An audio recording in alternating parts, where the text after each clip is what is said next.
Hi, I'm Oli Herbert from All That Remains, and we're going to be leveling up your licks. I'm going to be taking a basic 4-note cliche, and we're going to apply it to various situations. We're going to start with the pentatonic scale, and in future articles we'll be adding things like different scales and different arpeggios and so forth. But let's start with the basic lick first. So here it is.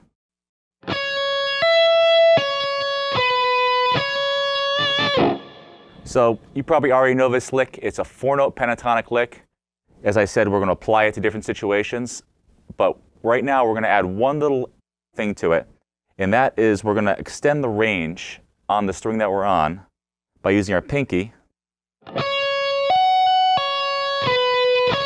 we're keeping the picking exactly the same every time. So altogether at a slow tempo it looks like this.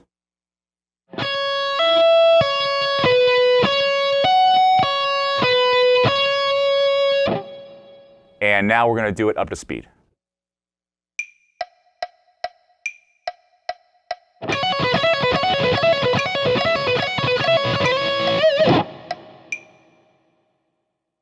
Okay, now obviously if we just stayed in this one position, things would get boring rather quickly. So we're going to have to be able to sequence this. And there are a few primary directions that we move on the guitar. The most basic one is a vertical direction, which is this way, up and down. And there's also a horizontal direction, which is this way, side to side. I'd actually like to start with the horizontal one because I feel that our right hand can get settled on those two strings, and we'll learn the 5 shapes that we need to learn, and then we can apply them to the vertical position in a little bit. So I'm going to play this lick with the 5 shapes at halftime, and I'm starting kind of in the middle. So what you're going to see me do is I'm going to go up the neck, go back to the original shape, and then go down the neck. I feel this is really important when learning. If you start with the lowest shape and move up, you don't have a good frame of reference. If you start in the middle, you always have something to lean on. So oftentimes I'll start in the middle, go up 1, go down 1, and then go up 2, and then go down 2. So that's what I'm going to do for you right now.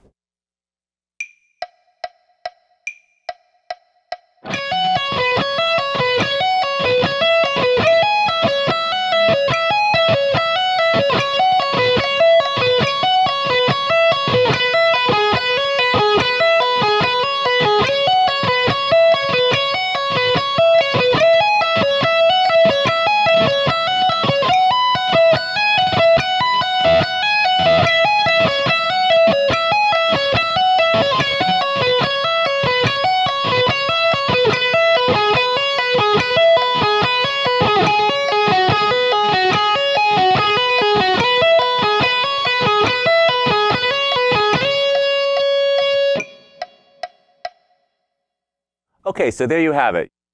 I went up 1, back 1, up 2, back 2. Every time I'm tracing the same ground that I've covered. It will really get you to help you memorize the shapes. And if you notice, with all these are pentatonic, there are no half steps involved. It's a bit of a stretch, and it's not too bad once you get used to it, especially down here. But you can also repeat this shape that was here, way up at the octave. Gets a little cumbersome up there, so I chose to use the lower octave. But as long as we have all 5 shapes covered, we're good. So now I'm going to play that same example up to tempo.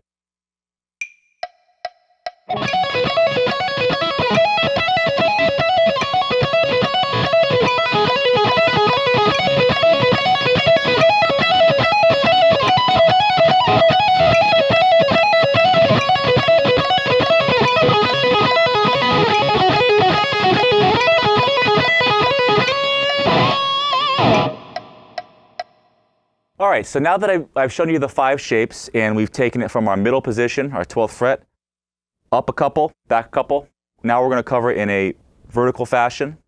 And you're going to notice some similarities, but of course because of the tuning between the G and the B, it's going to look a little different. Fortunately, in this particular position, it's very simple. We get to use all 4 fingers. So it's not too bad. So I'm going to go through each shape, half time, up and back, or back and up.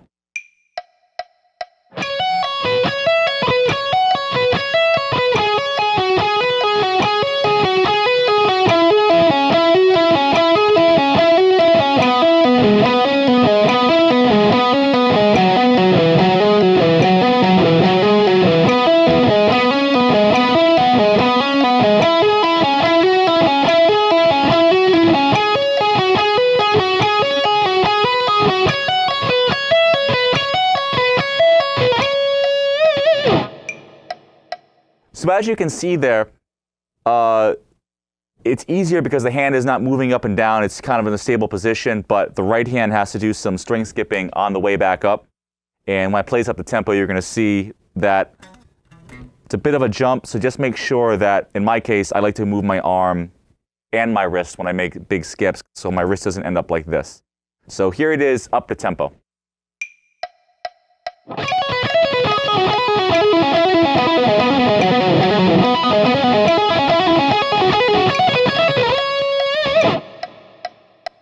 Now what I like about this lick is it's not that hard to play because I'm only picking half of the time.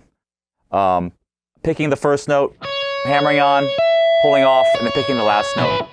And that also makes it sound cool because it gives you a dynamic inflection that is inherent in the technique itself. So you don't have to worry about picking really hard because by picking and doing the hammer-on is going to be a little bit quieter anyway.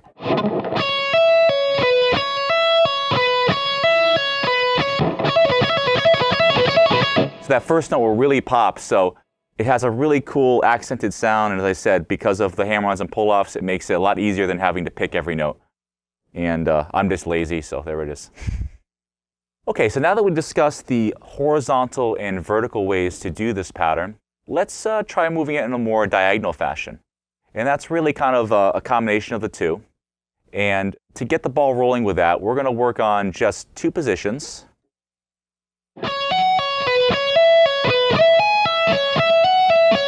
And we're going to do two string sets as well. So I'm going to go up and down here, and I'm going to go up and down on the G and B strings.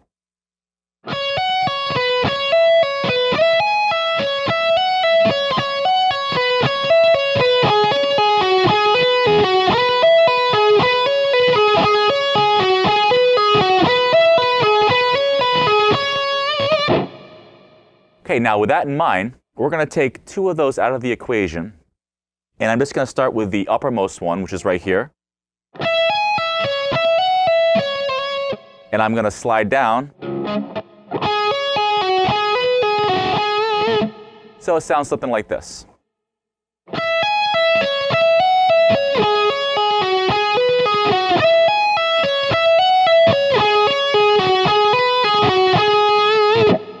So the difficulty in this technique is going to be the quick hand shift. You want to avoid as much noise as possible. And the way that I do that, you'll notice my first finger kind of gets prepped in advance.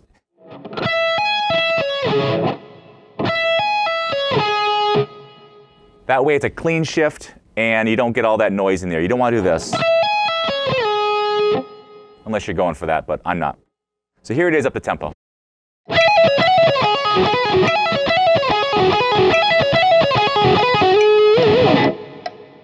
So it gives you kind of that cool glissando kind of sound, and it's a great way to kind of mix up what you're doing and, of course, get you seeing things in a different way. So let's try another diagonal pairing, if we will.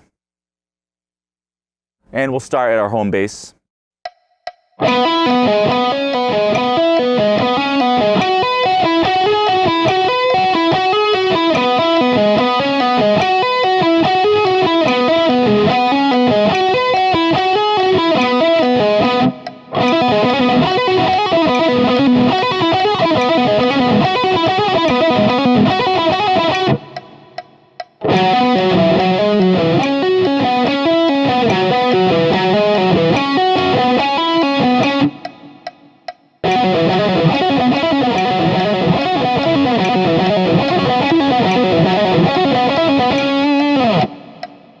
So you might notice that different parts of the guitar are more difficult for you, either the lower part or the higher part. For me, up here is a little more challenging, so I spend more time there myself. So you just want to make it so everything is balanced and you have a nice, the puzzle is interconnected, so nothing is in the dark.